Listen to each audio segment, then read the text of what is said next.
9 сынып қазақ тілі мен әдебиеті пәні 90-дық жиынтық бағалау. Мәтінді мұқият тыңдап тапсырмаларды орындаймыз. Қазақстан 2050 стратегиясында біз энергияның баламалы түрлерін өндіруге, күн мен желдің энергиясын пайдаланатын технологияларды белсенді енгізуге тиіспіз. Бұл үшін бізде барлық мүмкіндіктер бар. 2050 жылға қарай елде энергияның баламалы түрлерінің тең жартысы өндірілуі тиіс делінген.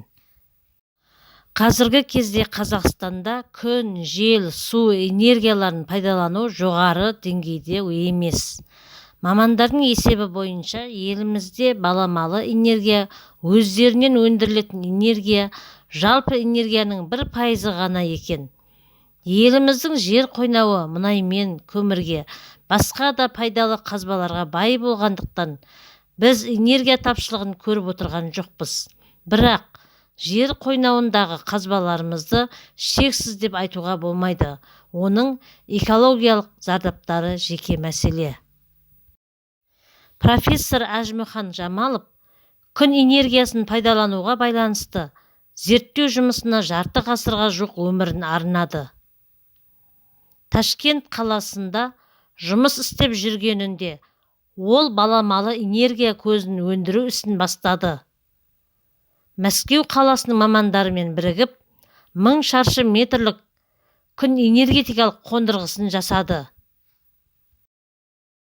Осы қондырғымен 2 қабатты ғимаратты жылумен және ыстық сумен қамтамасыз етті. Кейін Алматы қаласына келгеннен кейін де зерттеу жұмысын жалғастырды. Ол үлкен Алматы каналын салу құрылысы кезінде күн энергиясын пайдаланып, тәулігіне 100-ге жуық адамды ыстық сумен қамтамасыз етті. Өкінішке орай сол кезде жер қойнауындағы пайдалы қазбалар әлі де жеткілікті болғандықтан баламалы энергия көздерін пайдалану қажет болмай қалды.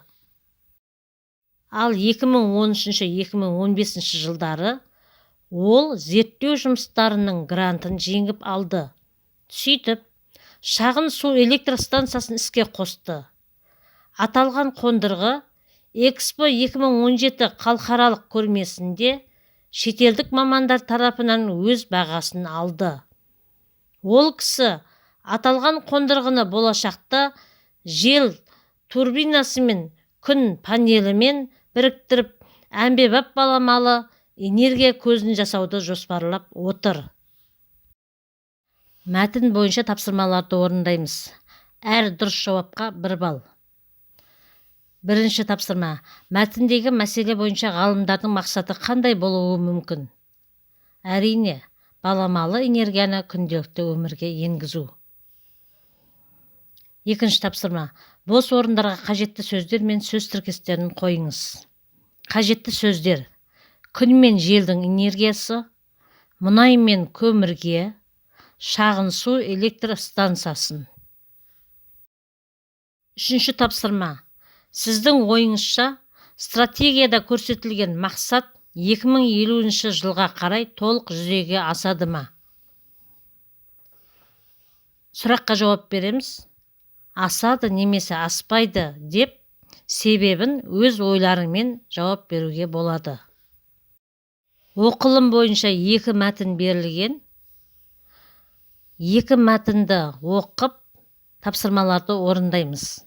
А мәтіні халық жазушысы Әбіш Кекілбаевтың Ахмет Байтұрсынұлының туғанына 125 жыл толуына байланысты салтанаттағы сөзі.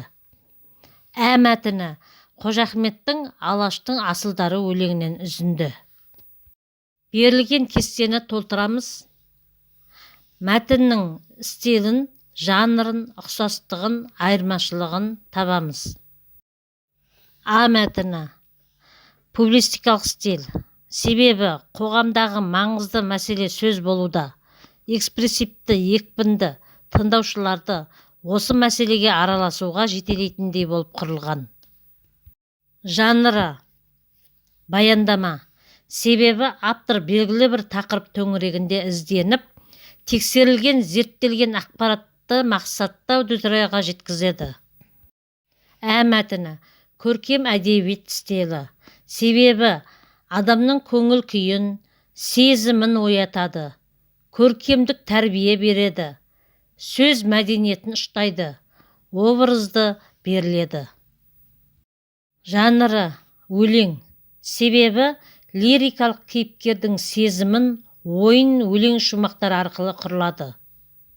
Айырмашылығы: А мәтіні қара сөз түрінде берілген, тек Ахмет Байтұрсыновқа арналады. Ә мәтіні өлең түрінде берілген, Әлихан, Мұстафа, Ахмет Міржақыптарға арналады. Айырмашылығы: А мәтіні қара сөз түрінде берілген, тек Ахмет Байтұрсыновқа арналады. Ә мәтіні өлең түрінде берілген, Әлихан, Мұстафа, Ахмет Міржақыптарға арналады. Жазылым: берілген 4 сұрақтың қайсысын таңдайтыныңызды көрсетіп, тиісті шартшыға қанат белгісін қойыңыз. Жазба жұмыстарында ыңғайлас және қарсылықты салалас құрмалас сөйлемдерді, шартты, мезгіл, қарсылықты, бағыныңқы сабақтас құрмалас сөйлемдерді қолданыңыз. Айтылым: бір тақырыпқа таңдау жасап, сол тақырып бойынша жұбыңызбен диалогке түсіңіз. Ұсынылатын тақырыптар: бірінші, Экспо 2017 көрмесі қандай деңгейде өтті деп ойлайсыз? Екінші, соңғы уақытта қандай биотехнологиялық жаңалықтар туралы білдіңіз? Үшінші, еліміз болашақ энергия көздерін тиімді пайдалану үшін қандай кедергілерге тап болуда? Төртінші, Алаш идеясының мақсаты қандай болды? Бесінші сұрақ: қандай Алаш қайраткерлерінің еңбектерімен таныссыз? Не туралы? Менің каналыма тіркеліп, осы тапсырманың толық нұсқасын жауабымен бірге алуға болады.